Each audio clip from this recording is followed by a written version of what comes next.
ठीक है जी।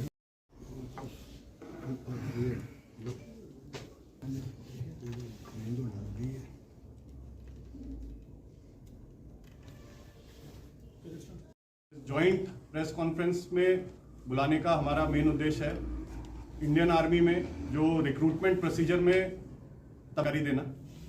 अभी तक का जैसे कि आप लोगों को पता है, इंडियन आर्मी में रिक्रूटमेंट का प्रोसीजर जो होता था उसमें पहले चरण में ग्राउंड पे फिजिकल रैलीज के लिए कैंडिडेट्स को बुलाया जाता था। उसके बाद उनका मेडिकल टेस्ट कराया जाता था। जो इन चीज़ों में पास हैं उनको फिर रिटर्न टेस्ट के लिए हम लोग बुलाते थे। लेकिन इस साल से एक तब्दीली इसमें की गई है जिसमें कि फेज 1 में ऑनलाइन सीई यानी कि कंबाइंड एंट्रेंस एग्जामिनेशन कराया जाएगा। जो कंबाइंड एंट्रेंस एग्जाम में पास होते हैं उनको हम लोग फिजिकल रैली के लिए बुलाएंगे फेज 2 में, और उनका मेडिकल टेस्ट होगा। इसके बाद मेरिट लिस्ट जनरेट की जाएगी। वैकेंसी के अनुसार जो मेरिट लिस्ट में कैंडिडेट्स आएंगे उनको फिर हम सेना में भर्ती के लिए ले लेंगे। जो ऑनलाइन सीई है वो पूरे देश में 176 सीबीटी सेंटर्स हमने नियुक्त किए हैं।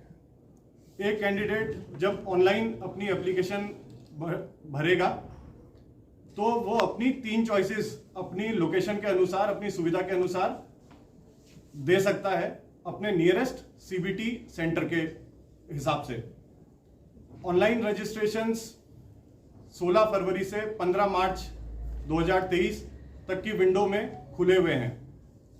Rally notifications of various categories जिसमें शामिल है अग्निवीर की विभिन्न कैटेगरीज प्लस रेगुलर कार्डर जैसे कि आरटीजेसीओ, सिपाही pharma, soldier technical, NA vet plus हवलदार एसएससी।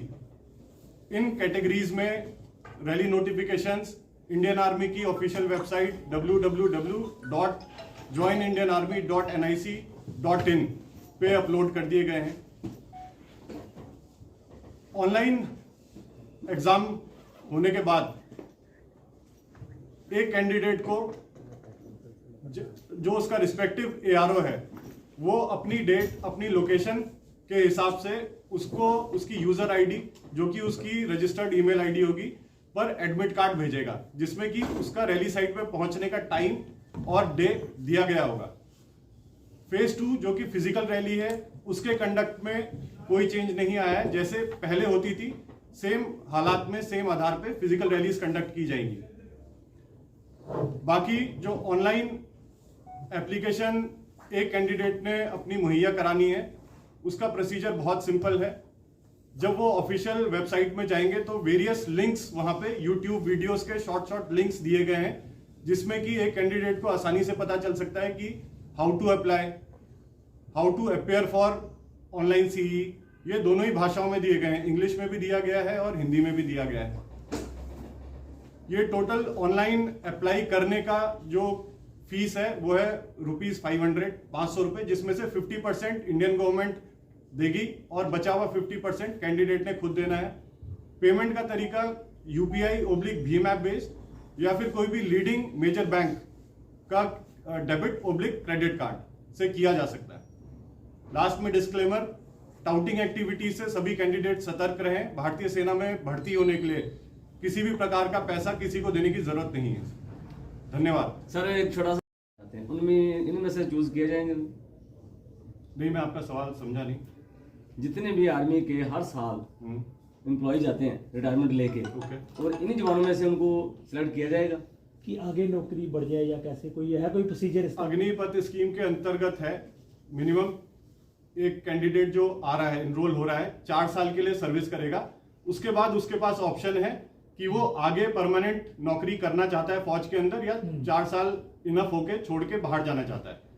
जो बोल रहा है कि मैं परमानेंट आगे नौकरी करना चाहता हूं तो उसमें से फिर आर्मी का सिलेक्शन प्रोसीजर होगा जिसमें से 25% लोगों को हम रखेंगे। सर अब मेरा सवाल आप थोड़ा मिस्टेक हो गई कि अगला बंदा, नया कैंडिडेट जो एलिजिबिलिटी क्राइटेरिया पे फिट बैठ रहा है वो अप्लाई करेगा और फौज में भर्ती होगा। तो ये कंटिन्यूअस साइक्लिक प्रोसीजर है जो कि चलता जाएगा। कंटिन्यू 25% रख लेना ना। सर अगर कोई पढ़ना चाहता हो तो उसके पास और कोई परमानेंट 4 साल के बाद बोलता है कि नहीं मुझे फौज में परमानेंट नौकरी करनी है, तो वो ऑप्शन अपना अप्लाई कर सकता है। उसके बाद फौज का इन हाउस सिलेक्शन प्रोसीजर होगा, उसमें से ऐसे जितने लोगों ने अप्लाई किया है या चॉइस की है कि मैं आगे भी नौकरी करना चाहता हूँ, 25% का सिलेक्शन किया जाएगा, जो कि एज पर अग्निपथ स्कीम के टर्म्स एंड कंडीशंस में भी दिया गया है। स्टडी करना स्टडी के लिए अगर कोई अपनी एजुकेशनल क्वालिफिकेशन बढ़ाना चाहता है तो उसके पास पूरी सुविधाएं हैं। गवर्नमेंट की वेरियस संस्थाएं हैं, जैसे इग्नो है, ओपन यूनिवर्सिटीज है, उनके अंतर्गत वो इनरोल करके अपनी एजुकेशनल क्वालिफिकेशन बढ़ा सकता है। ये फौज के अंदर सुविधा पहले से ही मौजूद है। इसमें एज कैटेगरी क्या होगी? जब कोई कैंडिडेट अपनी ऑफिशियल वेबसाइट में जाएगा, पहले उसमें एलिजिबिलिटी चेक करेगा अपनी, एज पर अपने जो बेसिक डाटा है वो फीड करने के बाद उस एलिजिबिलिटी के अनुसार उसकी क्या क्या कैटेगरीज बन रही है वो अपने आप हाईलाइट होकर आ जाएंगी। अलग अलग कैटेगरी के लिए अलग अलग एज लिमिट है। क्वालिफिकेशन का क्या होगा? क्वालिफिकेशन भी अलग अलग कैटेगरी के लिए अलग अलग है। जैसे ट्रेड्समैन है, ट्रेड्समैन एक कैटेगरी है कि 8th पास होने के बाद भी ट्रेडमैन के लिए अप्लाई कर सकता है। एक 10th पास होल्डर है, वो भी ट्रेड्समैन के लिए अप्लाई कर सकता है। फिर 10th पास एज क्राइटेरिया में जो अग्निवीर की कैटेगरीज हैं वो है 17.5 से 21 साल की। अग्निवीर में एक सुविधा महिलाओं के लिए भी है, उनके लिए भी एक कैटेगरी है अग्निवीर विमेन मिलिट्री पुलिस। उसके अंतर्गत लेडीज भी, जो महिलाएं हैं, हमारी बच्चियां हैं, वो भी अप्लाई कर सकती हैं।